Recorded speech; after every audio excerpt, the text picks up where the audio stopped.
June 26th was a weird one for the Gacha space.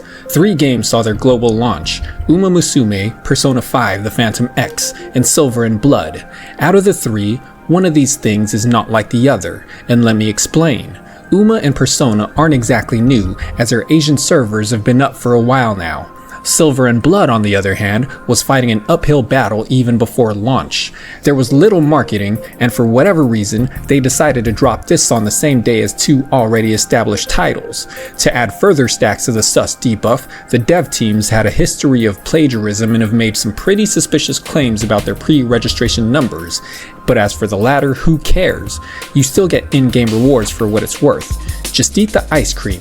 It's free. And yes, it's stolen. Now let's talk about how Moonton made theft cool. Full disclosure, I'm biased. Straight like that. And if you played Nikke and love it, you are too. Probably. Look, there's nothing new under the sun, Zoo, Art of War. That's the DLC chapter for you broke boys. That one artist who submitted a urinal at that art contest or whatever back in the day understood this. Everything's been done, so the real meta for creating new art became recontextualization. Really an unfortunate dose of postmodernism, but I'm squeezing in recontextualization because the glove fits. So now look at Silverandblood. You have eyeballs. This is absolutely gorgeous. Are vampires and werewolves and beasts with the church and state a new concept? No. In present day Romania, I guarantee you they're still dealing with those issues going back centuries. Go play Castlevania.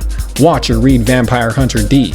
Turn on Netflix, and for real I recommend watching the Castlevania Nocturne series.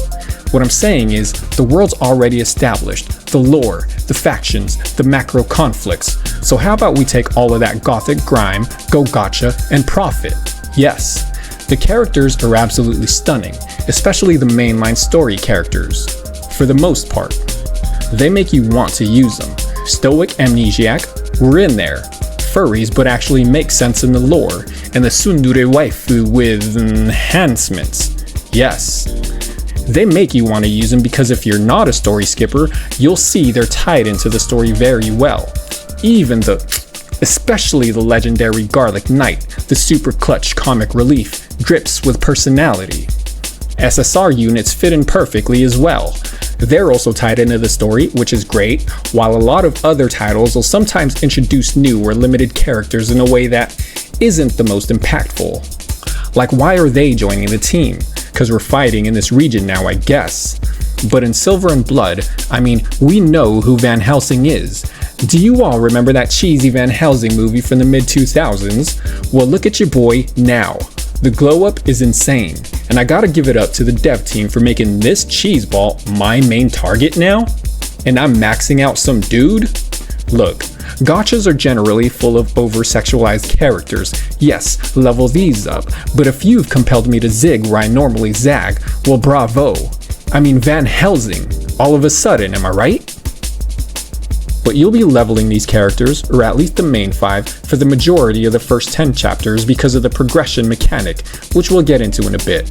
All I gotta say about the genre is that the dev team saw a golden opportunity, and this is what I praise mostly, is having the vision to see that there's a very specific genre within a genre that, if recontextualized, is a whole new animal.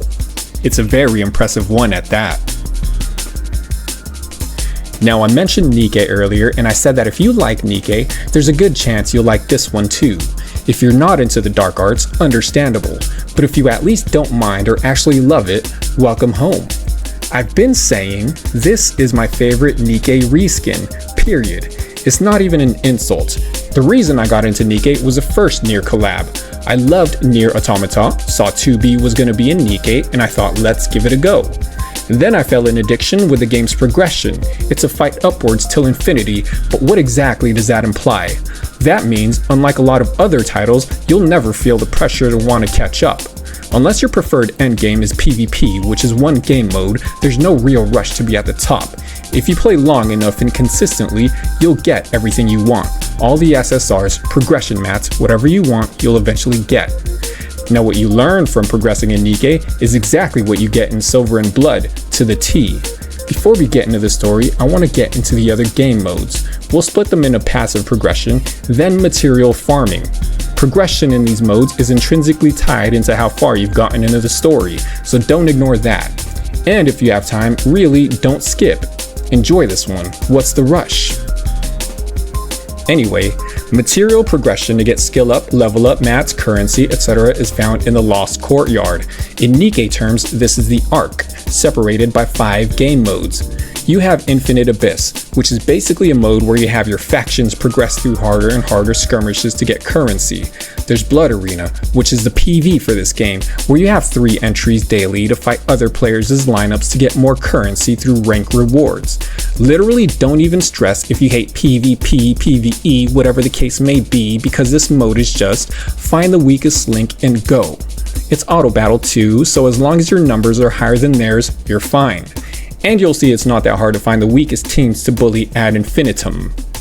You got Tomb of the Fallen, which is a boss rush mode, and again, just like Nikke, you have to weaken the boss as much as possible, dealing damage up from stages 1 through 9, or beat the boss ideally, then auto sweep 2 more times to get armor and armor enhancement mats. Now, this is where things deviate a bit from Nikke's Arc, and oh my, is it glorious. The Time War Mausoleum. This is a roguelike mode where you face waves of enemies that get stronger along with you as the battles progress. You'll get a grid in which to add randomized buffs for your team, and each buff takes up a shape on that grid that can be combined with other buffs to go crazy. Sounds complicated when verbally explained, but it's the most engaging mode this game has to offer. Nikke has this game mode too. It's basically the simulation room, but you just select the buffs instead of trying to pull off combos on a grid. The devs saw, learned, and improved. Well done. Finally, Dutchman's Revenge. Grid-based tactical mode in a live strategy game? Yeah, but it's more of a puzzle mode than anything. You're under the ship's deck and you need to take the treasure because, I'll be honest, I totally forgot. But what happens is, you'll be sneaking around trying to avoid enemies like Metal Gear or Girls Frontline 2's boundary push, finding the key to unlock the treasure, which is more standard banner pulls. What's awesome about this game mode is how it's unlocked through a point in the story, so when you meet the new character that hosts this game mode, then they drop that character's banner and introduce her in the main story. It all just comes together at the right time to build immersion. Well done, for real. Now let's get into passive progression. This is all done through your HQ, your castle, Vania.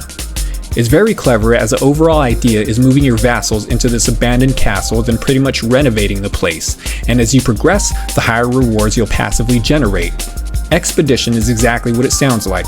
It's a general dispatch mode where you send units to gather resources which are passively collected over time. The council chamber is where you bring vassals into a meeting to discuss literal housekeeping under the guise of democratic decision making, while you end up making the final decision. If the vassals agree with you, they get boosted affinity points, but if they're not trying to hear your shit, they'll still get affinity points, but not as much. They're fun to read through, as aside from all the dark situations this game puts these poor souls in, it's just funny to see how these guys also have to debate on whether or not to stack up the pantry more or deal with whatever general roommate issues come up. The Hall of Honor progresses with you, so the more you grow, the more limits are increased, such as story time with characters, or affinity gained from doing meetings, or expedition limits. The Observatory is another passive mode, but it's expensive. The more you unlock its nodes, the more bonuses you unlock. Be careful with this, as it will get pricey. So just like Nikke, the more you progress, the more passive rewards you get. As for the characters, Silverandblood also has the 160 wall. Units have a level cap of 80. Every time you pull and get a duplicate of that character, they unlock the ability to level up higher. Standard story units, SRs in this game, can be limit broken twice. That means you obtain the character once, then you get another copy to raise its level limit from 80 to 120, then one more time from 120 to 160. Do you need to level up more than 5 characters? No. Because there's a transfusion system which is so clever in my opinion. Blood transfusions to match the level for another vassal is just super clean and tight world building. Anyway, you choose your 5 strongest characters to add on top of this transfusion tree, and any other characters you add for transfusion will automatically match the level of your weakest character. So what about the 160 wall? SSR units are able to be strengthened by 3 duplicates, so that's 80 to 120 to 160, then 200. Why not just put the SSRs at the top of the transfusion tree if they have a higher ceiling? Cause straight up, you're not gonna get SSR duplicates that easy. It'll take time to get them because their gacha rates are severely lower than that of standard characters. So as you pull on banners, you'll see the same SRs time and time again, making it easy to max limit break them to level 160. Over a much longer period of time, you'll eventually acquire enough SSR duplicates to limit break 5 of them. See where this is going. Once you have 5 SSRs fully limit broken at level 200, you can take the standards off the treetops and sub in the shiny maxed out SSRs while everyone else enjoys the nepotism buff at 200. The standard banner has a wishlist system also called the altar. You put your targets into the slots and they have a higher chance of dropping when you try to summon for them. Amazing, incredible, steal the best systems you can and add them to your game. Yes please, they want you to break the 160 wall. You have to be real lazy not to get these pulls. And the summon animation. Let's stop f***ing around. This is by far the best summon animation in the genre. The context of summoning via coffin is seamlessly integrated. The music, the anticipation, the anvil countdown. It's built for streaming. So goddamn fun.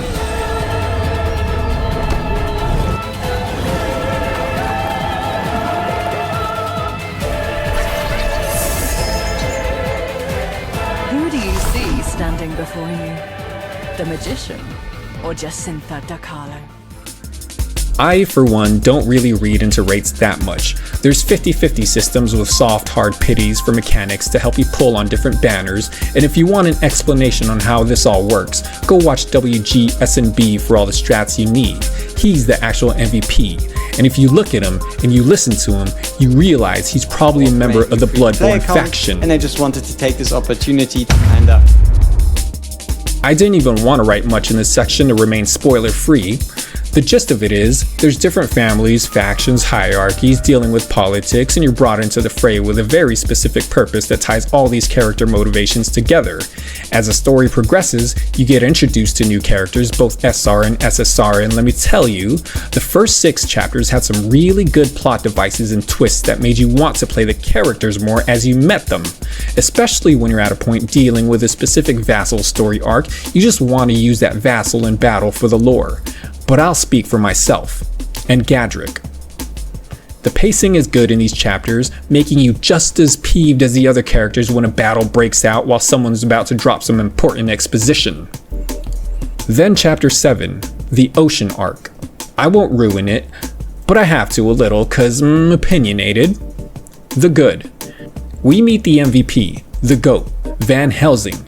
They gave him too much aura. He's got main character energies when you look at him.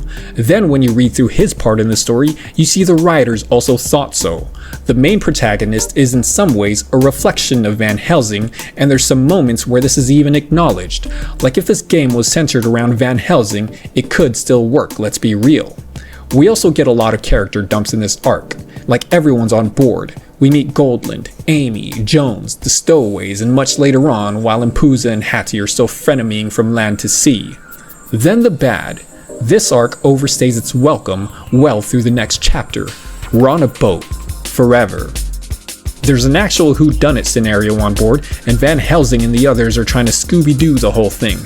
Real Sherlock-coded dialogue, and if the butler was in the cellar with a candlestick, the hostess was in the gardens with the shears and whatever, this drags on way too long. And the setting, I got real tired of fighting on this goddamn boat forever. This is the only chapter I story skipped, cause after the first few events, you pretty much get it, like yeah, something's eating everyone on board, let's solve this mystery. But doing it over and over extended period of time is tragic work. What I will review is this game's honeymoon phase. Wine me and dine me, oh my, the generosity is incredible. You get straight rained on by the devs for pulls. Whatever you feel like they lie about with their standing on app stores or we've reached 100 million followers, etc, whatever, you're still getting an email with the rewards in them. Cry harder, we are going shopping. So what else do I want to say about this game? I'll ask, have you even tried it out? If not, were you dissuaded by reviews? In the world of gacha games, everything looks the same. Let's not pretend ourselves. The anime RPG aesthetic is one that's barely shifted since its origins. Character models are all the same, uninspired goon fodder. Even the stories aren't... Well, stop me if you've heard this one before. Dystopian future. The world's reached EOS, and you're the amnesiac commander, senpai, whatever, leading a bunch of slutty, female-coded, non-human units? Dolls? Androids? Whatever, but you're fighting for humanity with guns and tits. Well, if your lotion bills reached insane heights, tap into Silverandblood. The world's already established, but not by the genre itself. It comes from outside the genre, pulling lore from deep in our world's literature and mythology, giving us the opportunity to experience these stories in short increments daily. Again, a genius move. Think about how seamlessly these characters fit into this world. Fuck Castlevania. Grim Adventures collab when? June 26th was a big day for Gacha and a really sweaty week. The rerolls, the early strat guides, don't waste your resources on this tight beat, the anxiety and panic, but over here, we're bicking back being Bool in a dungeon. There's no rush and we don't sweat, we just practice the patience we learned from Nikke. As a matter of fact, I'll end on this. On June 25th, I had a few games in my rotation. Nikke, Girls Frontline 2, Morimans, and a little Snowbreak. Prior to the 26th, I dropped Punishing Grey Raven, Honkai Star Rail, Etheria, and ZZZ. Don't get me wrong, ZZZ is actually my favorite action combat in this space, but I saw Persona was coming, and I couldn't get the idea out of my head about how the world's aesthetics and how bad it wanted to look and feel like Persona. I don't know, I might be more critical about these little things, but also Etheria's story exploration was exactly like Persona 2, but I don't like sweaty PvP, so that was dead. Now I had a decision to make, and I'll be honest, Silverandblood was not in the books. I saw how cool the art looked, fine, but then I saw the gameplay and never pictured myself playing real-time strategy like this. I didn't think it was for me. I was actually looking at Uma Musume's art and overall concept thinking, this is fucking hilarious. Horse Girls is so outrageous and quite literally dehumanizing when I think about it too much, but it's so crazy I gotta try it.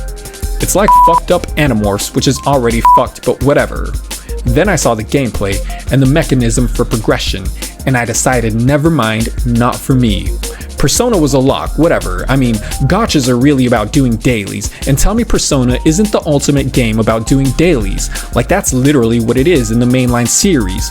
Silverandblood. Last minute, I thought fuck it. I heard there's no rerolls, or at least the methods for rerolling were way too tedious to even be worth it. Another complaint for the greedy, I guess. But this was gonna be straight free to play for me.